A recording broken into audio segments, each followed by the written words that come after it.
Hello and welcome. This is Little Wave at Your Stars Within. Thanks for joining me. Today I want to talk about the coronavirus, the Pluto-Saturn conjunction, and what's going on from a broader view, and what this energy is about.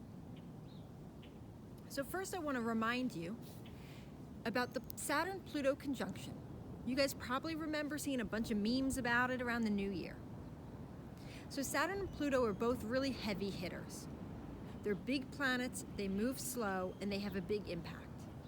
They only come together about every 38 years, and generally speaking, we see some pretty big societal upheaval if we go back and look at those time periods.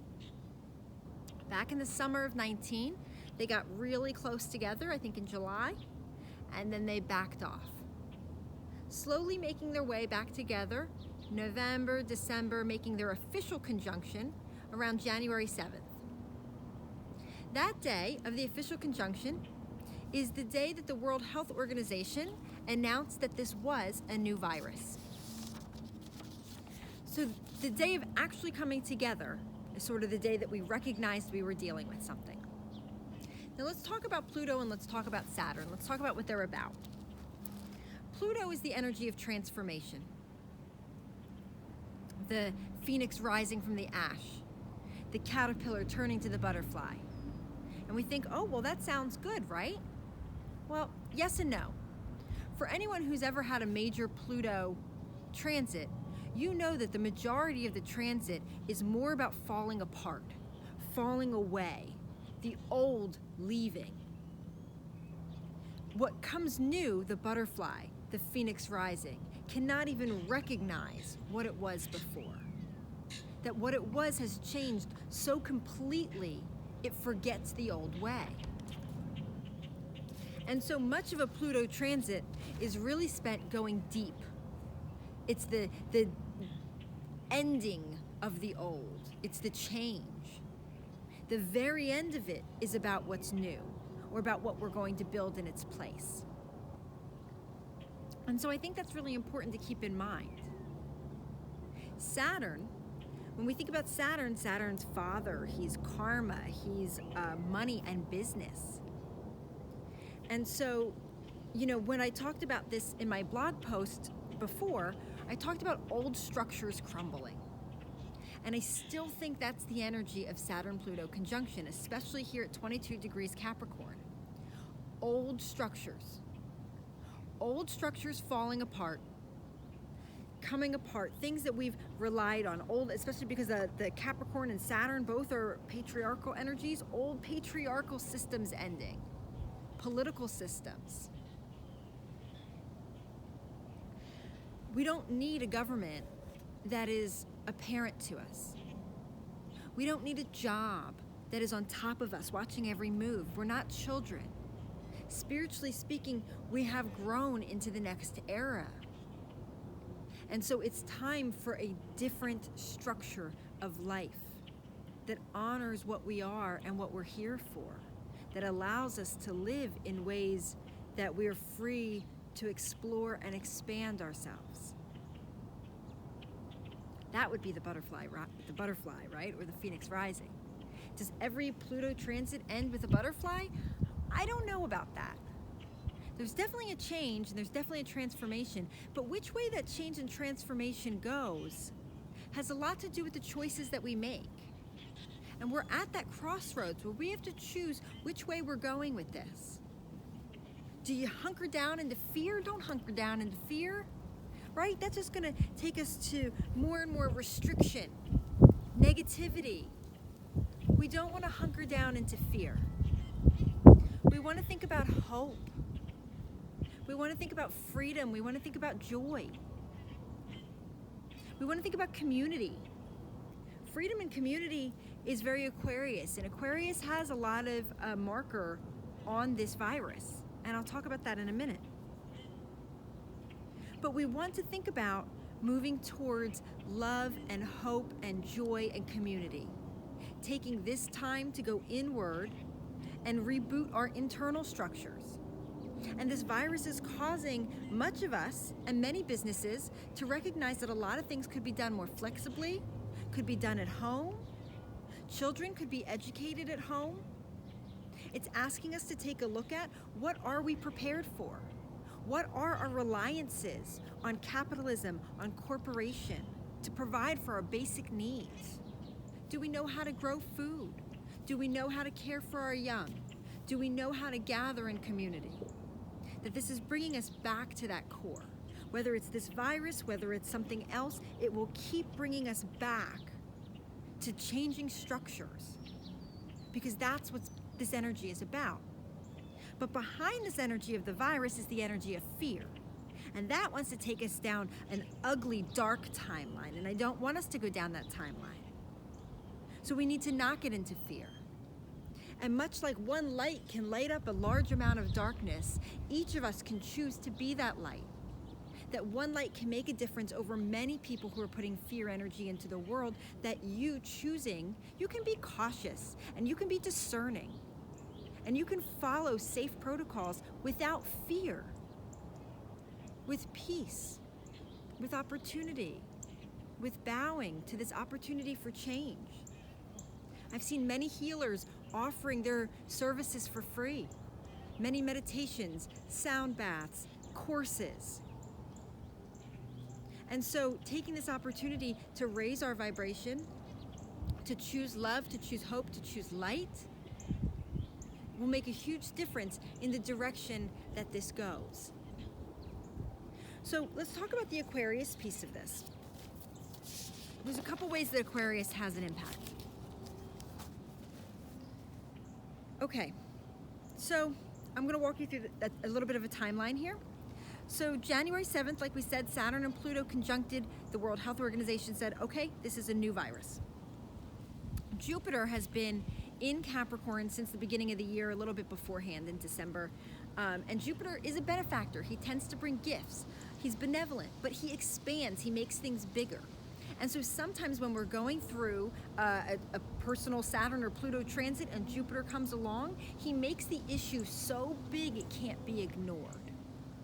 And I think that's what Jupiter did in this case. So Jupiter came along and hit that spot, 22 degrees Capricorn. Now both Pluto and Saturn have moved on. Pluto just a couple degrees because he's slow. Saturn has moved, towards the end of Capricorn. But that spot to me still represents this. And so Jupiter hit that spot on March 16th, kind of expanding and making this really big. Saturn is about to leave Capricorn and move into Aquarius. And so we're starting to get that Aquarian feel. He's been at 29 degrees Capricorn, so literally at the last degree. And the day he went to that 29 degrees an anarchic degree, it's your last chance. You gotta get it. What's the lesson? And the day of the 29 degree is when the World Health Organization declared it as a pandemic. Going forward, March 23rd, we're gonna see Saturn officially move into Aquarius. And I think that quarantining and social distancing is sort of a very, a good description, if you will, of Saturn and Aquarius, because Aquarius is about community and friendliness and connections, and Saturn is restrictive, and he's sort of restricting our ability to do that. But Aquarius is also very techie and very progressive in that way, and so it's gonna force all of us to do a lot more online. This is moving us to seeing the need for community, to not being so reliant in that Capricorn sort of parental corporate capitalist.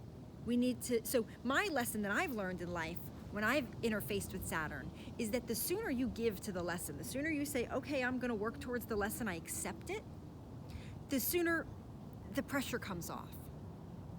So Saturn is moving out of Aquarius, or out of Capricorn into Aquarius. How do we embrace progressive agendas? How do we embrace more independence, flexibility, and freedoms? How do we embrace community? The more we do that, we move towards the energy it's trying to move us towards, and not towards the fear and the falling apart. Falling apart is simply a part of change. All things must end to begin. And so we're having some changes to our structures. That's just the way it is.